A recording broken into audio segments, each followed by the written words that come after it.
we received some information that there was an open sewer and raw sewage leaking out into drainage ditches and into adjoining property out in the rural part of the county. Our health department did a full investigation, and we're required to do those investigations by law. Found that there was raw sewage, and the law specifically says we have to send that to the prosecuting attorney, and only the prosecuting attorney gets those cases. The statute says the prosecuting attorney shall either file criminal charges or a civil lawsuit to stop the raw sewage. We sent that information to the prosecutor. He refused to do anything. Last week we had an open meeting. The prosecutor showed up. We asked him directly to take action. He refused to do anything. His response was, well, it'll work itself out in a year or so. As a result, we were forced to send a letter to the Attorney General asking the Attorney General to either step in and take direct action to enforce the law or take some action to force the prosecuting attorney to enforce the law. Because, you know, raw sewer, it's a public health hazard. It's potentially a clean water violation. I mean, it's a significant issue. It's one that ought to be remedied fairly quickly. Have you heard anything back from the Attorney General yet? We have not heard back from the Attorney General. We're hopeful we'll hear a response sometime. This week's running out, this week or next week. Hopefully he will be able to take action because ultimately what we want is to stop the situation, stop the raw sewage from leaking. We don't care who does it. Frankly, we would like to do it, but we're not allowed to do it as a matter of law.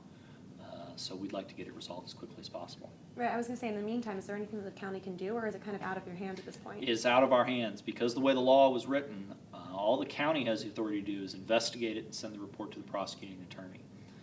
We even offered to have our own attorney take the case so that the prosecutor's office would be out no time, expense, cost, anything, and the prosecutor refused to do that also. Did the prosecutor give any reason besides it'll work itself out? Did he give any rationale? He said there are other things in the grapevine dealing with one of the two landowners that will eventually have it all work out, and he wouldn't go into any detail on that. He had no information about the second owner. There are two folks that own this property. We want a lawsuit to stop the raw sewage. One owner having something happen to him is not going to solve the problem. We need both of them. Do you know what unit it is within the property? I think it's on. It's on Landing Creek. It's a standalone parcel. Okay. It's a mobile home. You don't know what number? I have the number.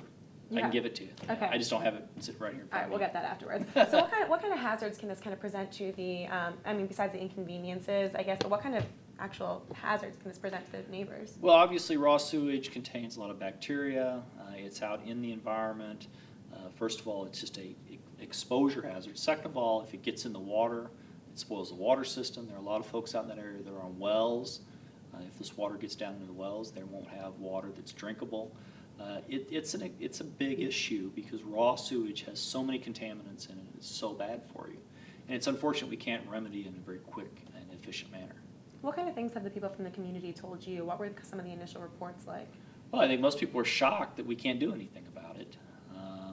When we explain the full situation to them, they're shocked that the prosecutor won't do anything about it. I mean, this is where government's supposed to be good and fix problems. And it has a process and a procedure, and it's a very simple process and procedure. You just expect your elected officials to do their jobs. You know, the commission and the health department, we've done our job. We just want the prosecuting attorney to do his. Or, in the situation right now, hopefully the attorney general is able to step in. But that's a matter of law, and I don't know if he'll even have the authority to do it because the law says it's the prosecutor's job. So I just want to reiterate a little bit. You went first to the prosecutor. He said no, so then you went to the attorney general. Right. We went to the prosecutor. He said no. We had a second meeting with the prosecutor, and he still said no. We offered to pay for all the costs. He still said no. So then we went to the attorney general. So what is your next step from here? What do you do from here, you know? Well, first we wait and we see what the attorney general has to say. If he refuses to do anything, I think we'll step back. We'll look at what other options we have to either compel the prosecutor to do it or find some legislative or emergency fix, whether that's through the state government, federal government. I don't know what we can do at that point. Is there anything that maybe the community members can do, or is it just they report to you and you report to? Well, the best thing people can do is call their elected officials and say, carry out the law. You know, I think that's what we're sworn to do. The law is very clear in this situation. We've done our job. We just want the prosecutor to do his. I think that the simplest thing for people in the community is if they have a concern, is pick up the phone, send an email, let people know that you want your elected officials to do what they're supposed to do. Yes, it's still ongoing. There's still raw sewage going into the ditch, ultimately potentially into the creek and the water supply and onto neighboring property. How many complaints would you say you've received? Do you have a number? I don't know how many. The health department would have those records because we refer those complaints to the experts. We have environmental safety folks. That's their job, is to find these situations, investigate them, and set them up to be remedied. And in this situation, the prosecutor refuses to do so. We hope to hear from the Attorney General this week or next week. Hopefully he will take a favorable position and file a suit to resolve the situation, or send some communication that either authorizes us to do so, we're happy to do it, or some action to force the prosecutor to do it. If he doesn't take some type of action, then I think we're going to have to look at other options, and we'll have open meetings to discuss that. This is why people are frustrated with government. We have a problem. Everybody's identified there's a problem. There's not a single person that sat in this room or anywhere else that said it's not a problem. And yet, because of the way the law is written, one person can frustrate all that. And I think you wonder why people are frustrated with government. It's not just what happens in Washington, it's things like this. There ought to be an easy solution.